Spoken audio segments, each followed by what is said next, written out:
రేపటి నుంచి AP assembly సమావేశాలు నిర్వహించనున్న నేపథ్యంలో TDP MLA Gorantla Butchaiah Chowdary pro tem స్పీకర్గా ప్రమాణ స్వీకారం చేశారు. రాజ్భవన్లో జరిగిన ఓ కార్యక్రమంలో గవర్నర్ అబ్దుల్ నజీర్ ప్రొటెం స్పీకర్గా గోరంట్ల బుచ్చయ్య చౌదరితో ప్రమాణం చేయించారు. ఈ కార్యక్రమానికి రాష్ట్ర మంత్రులు హాజరయ్యారు.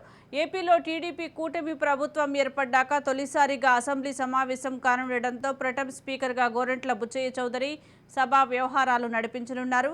ఎమ్మెల్యేలతో ప్రమాణ స్వీకారం, స్పీకర్ ఎన్నిక లాంఛనాలను ఆయన ప్రొటెం స్పీకర్ హోదాలో పర్యవేక్షించనున్నారు.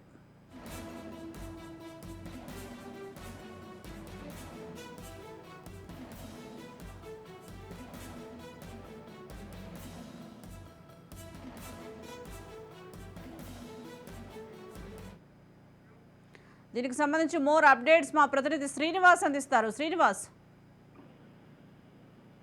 కొద్దిసేపు గవర్నర్ సమావేశంలో గోరంట్ల బుచ్చయ్య చౌదరి ప్రధాన స్పీకర్ గా ప్రమాణ స్వీకారం చేశారు. అయితే ఈయన ప్రధాన స్పీకర్ గా రేపు అసెంబ్లీలో ఛార్జ్ తీసుకుంటున్నారు. ఈయన ప్రధాన స్పీకర్ గా ఈయన ఎదుట ఎవరైతే ఇప్పటివరకు ఎమ్మెల్యేలు ఎవరైతే ఉన్నారో వాళ్ళందరూ కూడా ప్రమాణ స్వీకారం చేయనున్నారు. 175 నియోజకవర్గాలకు సంబంధించిన ఎమ్మెల్యేలందరూ కూడా ప్రమాణ స్వీకారం చేస్తారు. అయితే ప్రమాణ స్వీకారాలు పూర్తయిన తర్వాత పూర్తి స్థాయిలో అసెంబ్లీలో ఓటింగ్ పెట్టి ఆ అసెంబ్లీకి సంబంధించినటువంటి స్పీకర్ ని సభాపతిని ఎన్నుకుంటారు. అందులో భాగంగా ఇప్పటికే 2 పేర్లు మనం ప్రధానంగా ఎంతో వచ్చాము. అందులో అయ్యన్న పాత్రుడికి ఆంధ్రప్రదేశ్ అసెంబ్లీ శాసనసభాపతిగా అవకాశం దక్కింది. దానికి సంబంధించి అయితే మొదట ప్రొటెం స్పీకర్ ప్రమాణ స్పీకర్ గవర్నర్ దగ్గర ప్రొటెం స్పీకర్ ప్రమాణం చేసి మిగిలిన ఎమ్మెల్యేల ప్రమాణ స్వీకారాలు పూర్తయిన తర్వాత అదేవిధంగా ఎమ్మెల్యేల ప్రమాణ స్వీకారం పూర్తయిన తర్వాత హౌస్ లో అధికారికంగా ఎన్నుకోబడేటువంటి స్పీకర్ ద్వారా కూడా మిగిలిన అసెంబ్లీ సమావేశాలు నిర్వహించే అవకాశం ఉంది. అయితే మరి కొద్దిసేపటి కిందటే గోరంట్ల బుచ్చయ్య చౌదరి కూడా స్పీకర్ గా ప్రమాణ స్వీకారం చేశారు. రేపు ఆయన ఎదుట